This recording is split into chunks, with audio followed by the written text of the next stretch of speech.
बड़ा ससुराल चाहिए। नम्रता अपने माँ बाप की इकलौती संतान है। नम्रता के घर में बस 3 लोग हैं। नम्रता, उसकी माँ सुनंदा और पिता माधव। बचपन से ही नम्रता अकेली होती है। अपने साथ पढ़ने वाले दोस्तों को अपने भाई बहन और कजिन के साथ एंजॉय करता देख नम्रता को बहुत बुरा लगता है और एक दिन वो सुनंदा से कहती है, माँ, सबके कजिन उनके साथ रहते हैं, मैं ही अकेली रहती हूँ।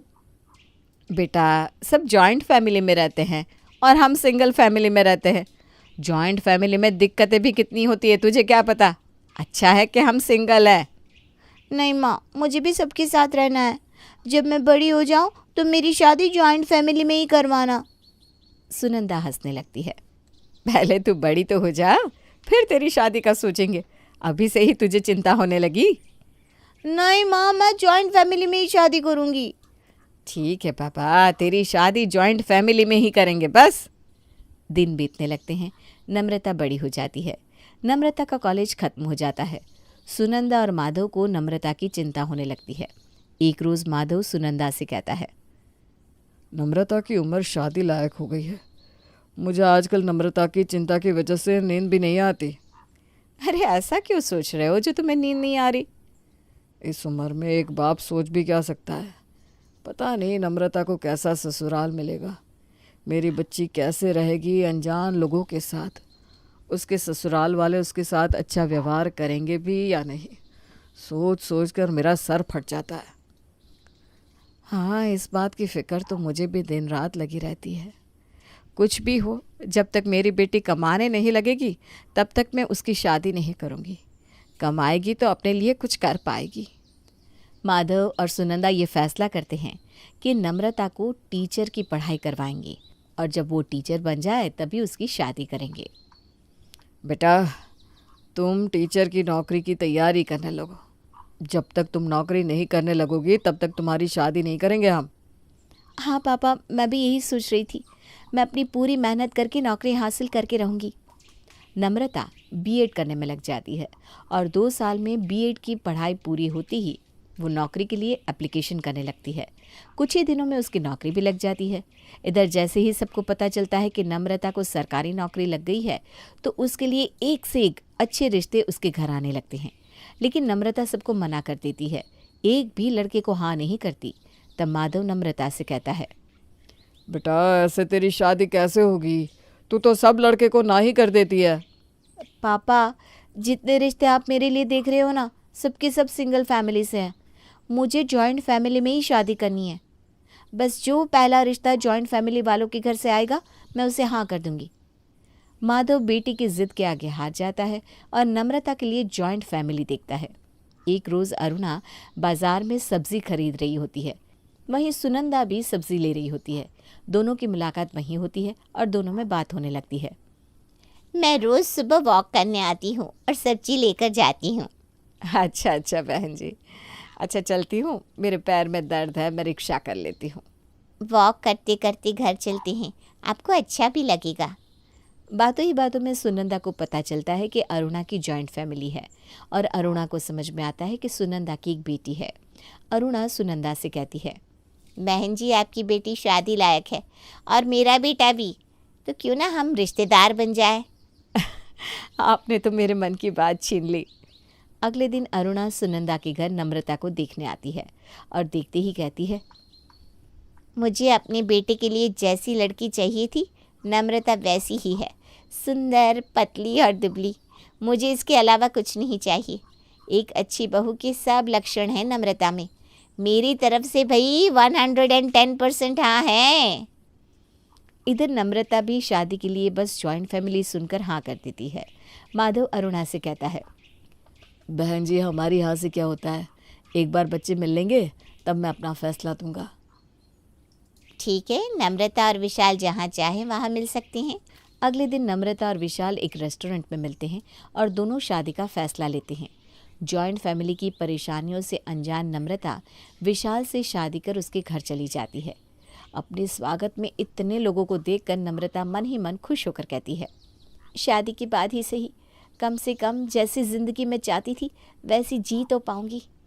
जॉइंट फैमिली में इतने लोगों के साथ रहने का मज़ा ही अलग है। सब मिलकर नम्रता का उसके ससुराल में स्वागत करते हैं। नम्रता की जिठानी सुलोचना कहती है, अब मैं भी कुछ वक्त आराम कर पाऊंगी। अब तो मेरी देवरानी आ गई है। मैं भी बड़ी बन गई हूँ। क्यों देवरानी जी, सेवा करोगी ना मेरी? नम्रता बिना कुछ कहे बस हल्के से मुस्कुरा देती है। शादी के पहले दिन नम्रता सब कुछ वैसे ही करती है जैसे अरुणा उसे कहती है। नम्रता की खुशी का ठिकाना नहीं था। उसे ऐसा लगता है जैसे मानो उसे ज़िंदगी की सारी खुशियाँ मिल गई हो। अगले दिन नम्रता नहा धोकर साड़ी पहनकर सबके सामने आती है और सभी बड़ों के पैर छूती है।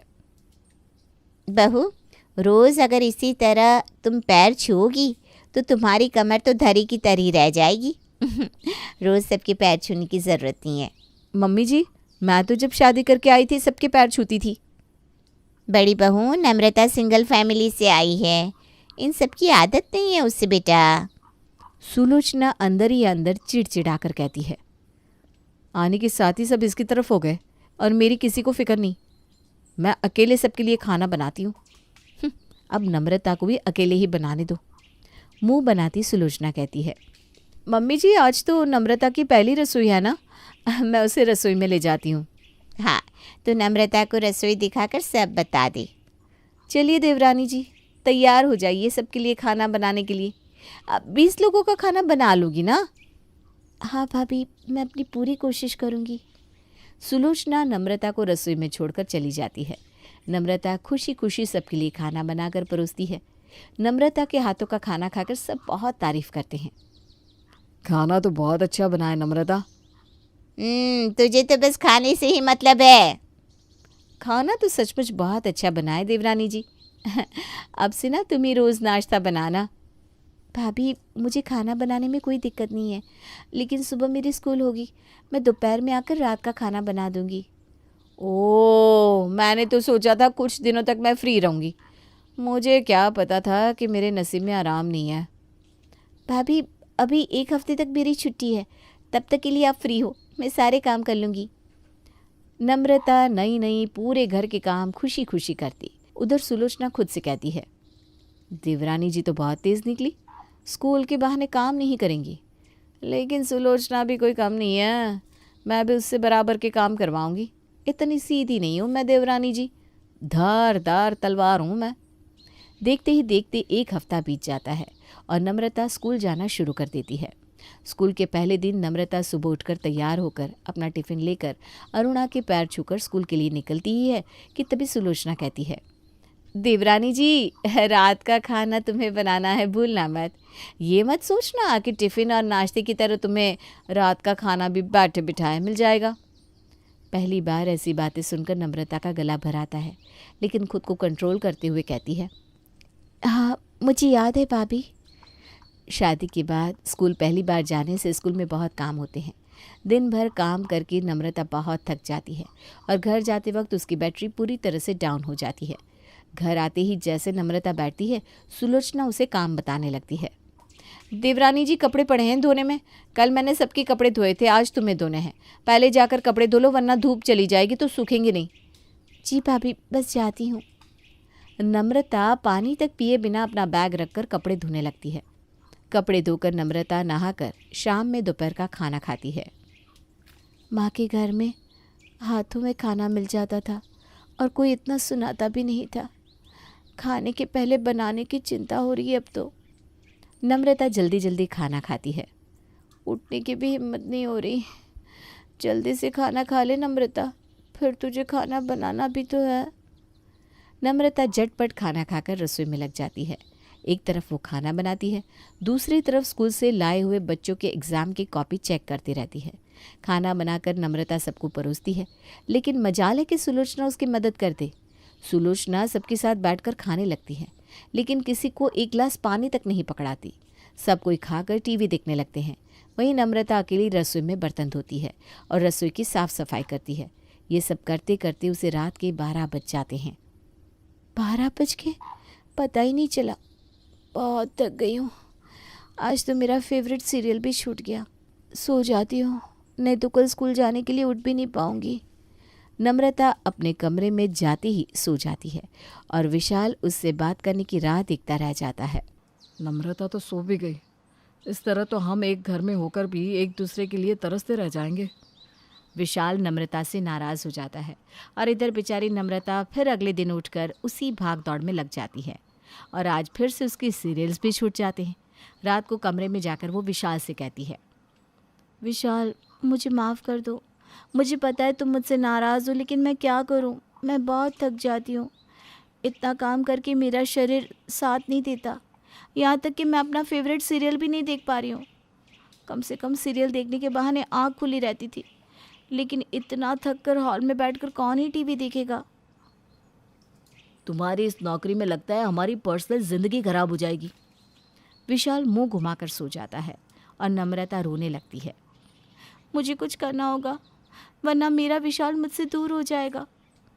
कल के कल ही मैं नया टीवी लाकर अपने कमरे में लगा दूंगी, जिससे मैं टीवी देखने के बहाने जगी रहूंगी और विशाल से बात भी कर सकूंगी। अगले दिन संडे को नम्रता उठने के साथ ही बाजार जाकर नई टीवी ले आती है और अपने कमरे में लगवा लेती है। अब कम से कम रात को मैं और विशाल साथ में टीवी देखते हुए कुछ वक्त बिता सकेंगे। इधर जैसे ही सुलोचना को पता चलता है कि नम्रता ने अपने कमरे में टीवी लगाया है, तो वो खुद से कहती है, अब इस घर में नए नए नियम हो रहे हैं। आज तक मेरे कमरे में टीवी नहीं लगा और आने के साथ ही इसके कमरे में लग गया। मैं बड़ी हूँ तो मेरे कमरे में पहले लगना चाहिए। सुलोचना उसी वक्त अरुणा को जाकर सब बताती है और घर में मच जाता है बवाल। अब छोटी बहू इतनी बड़ी बन गई है, क्या उसे किसी से कुछ पूछने की ज़रूरत भी नहीं है? मम्मी जी, फिर तो मेरे कमरे में भी टीवी लगना चाहिए। मेरे लिए अलग नियम और नम्रता के लिए अलग। अरे तू रुक, मैं अभी छोटी बहू की खबर लेती हूँ। अरुणा नम्रता को आवाज़ देती है। आवाज़ सुनकर नम्रता भागती हुई आती है। क्या हुआ मम्मी जी? क्या हुआ? किससे पूछकर तूने टीवी लगवाई अपने कमरे में? इतने पैसे खर्च कर दिए। इस पे पूछना क्या है, मैंने अपने पैसों से ही ली है, तो उसमें क्या पूछना किसी से। अपने पैसे क्या होता है बहू? हैं? यह सब तुम्हारे घर में होता होगा। इस घर में मुझसे पूछे बिना कुछ नहीं होता। आज के बाद मेरे से बिना पूछे कुछ मत करना। नम्रता की आंखें भर आती है। वो रोती हुई अपने कमरे में चली जाती है। अपने मन से टीवी क्या ले लिया, इतना बवाल हो गया। मेरे मायके में तो ऐसा नहीं होता था। नम्रता का मन इतना खराब हो जाता है कि वो टीवी तक नहीं देखती।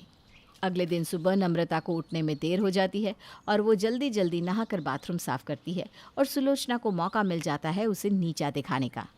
मुझे नीचा दिखाने के लिए टीवी अपने कमरे में लगवाई है ना, अब देखो देवरानी जी क्या होगा तुम्हारे साथ। सुलोचना मौके का फ़ायदा उठाकर बाथरूम में पानी डाल देती है और खुद ही हल्ला करने लगती है। इतनी सफाई करने के बाद भी गंदा कर देते हैं। क्या हुआ बहू? मम्मी जी, नम्रता नहाने के बाद भी बाथरूम नहीं धोती। अब एक आदमी क्या क्या काम करेगा। हाँ बात तो सही है, कमाती तो वो खुद के लिए है, घर के काम तो उसे करने ही होंगे। यह सब क्या है, हम जॉइंट फैमिली में रहते हैं, सबको लेकर चलना होता है। वही तो बात है ना मम्मी जी, इसीलिए जॉइंट फैमिली में सिंगल फैमिली वाली लड़की नहीं लानी चाहिए। दोपहर में नम्रता स्कूल से घर आती है। वैसे ही अरुणा नम्रता को सुनाने लगती है। अपना काम तो खुद करना चाहिए ना, सब काम सुलोचना पर छोड़ देती हो। अरे वो बेचारी दिन भर कितने काम करेंगी। लेकिन मम्मी जी, मैंने अपना काम नहीं छोड़ा। मैं भला अपना काम भाभी पर क्यों छोड़ूंगी। जबान मत लड़ाओ मुझसे। जितनी जबान चलाती हो उतने ही ज़्यादा हाथ चला लेती तो मेरे तो भाग ही खुल जाते हैं। नम्रता वहाँ से चली जाती है। माँ पापा ठीक कहते थे, जॉइंट फैमिली में शादी मत करो, लेकिन मैंने उनकी एक नहीं सुनी और ज़िद में जॉइंट फैमिली में शादी कर ली। अब क्या मेरी पूरी ज़िंदगी कॉम्प्रोमाइज़ करते चली जाएगी। मैंने उनकी बात ना मानकर बहुत बड़ी गलती की है। नम्रता दुखी दुखी रहने लगती है। हर छोटी बड़ी चीज़ के लिए उसे अरुणा से परमिशन लेनी पड़ती है। दिन बीतने लगते हैं और दिन पर दिन एक एक दिन काटना नम्रता के लिए भारी हो जाता है। उसके बर्दाश्त की क्षमता खत्म होने लगती है। एक रोज़ नम्रता को बहुत सर्दी हो जाती है और वो खाना भी नहीं खा पाती। ऐसे तो मैं बहुत कमज़ोर हो जाऊंगी तो स्कूल कैसे जाऊंगी। नम्रता, खाना तो तुझे खाना ही पड़ेगा। नम्रता गर्मा गर्म सांभर वड़ा ऑर्डर कर लेती है और अपने कमरे में बैठकर खाती है। खाने का पैकेट देखकर सुलोचना अरुणा के कान भर देती है। अरुणा ये सब सुनकर आग बबूला हो जाती है। अरे मेरे घर में ये लड़की नए नए नियम करेगी क्या? यह सब इस घर में मैं नहीं चलने दूंगी। आज अलग से मंगवा कर खा रही है, कुछ दिन के बाद अलग से खाना बनाने लगेगी, फिर कुछ दिन के बाद मेरे बेटे को अलग कर देगी। ऐसा मैं नहीं होने दूंगी। अरुणा नम्रता के कमरे में जाकर कहती है, छोटी बहू, देख रही हूँ मैं, रोज तुम कुछ ना कुछ अलग कर रही हो। मेरे घर में अपनी चलाने की कोशिश मत करना, वरना मैं अपने बेटे के लिए दूसरी दुल्हन लाने से नहीं चूकूंगी। मम्मी जी आप कुछ भी बोले जा रही हैं। अब तेरी इतनी हिम्मत कर मुझ पर सवाल उठाएगी? अरुणा नम्रता को थप्पड़ मार देती है और गुस्से में नम्रता अपना ससुराल छोड़कर मायके चली आती है। अपने बेटे को अपने पास देखकर सुनंदा और माधव बहुत खुश होते हैं। कुछ दिनों तक सुनंदा और माधव नम्रता से कुछ नहीं कहते, लेकिन एक हफ्ते के बाद उन्हें शक हो जाता है और माधव सुनंदा से कहता है, ज़रूर कोई बात है, हमारी बेटी हमसे कुछ छुपा रही है, वरना अभी तक तो विशाल जी नम्रता को लेने आ जाते। मुझे भी यही लग रहा है। नम्रता बहुत गुमसुम रहती है। इस तरह शादीशुदा बेटी का घर पर ज़्यादा दिन रहना अच्छा नहीं लगता।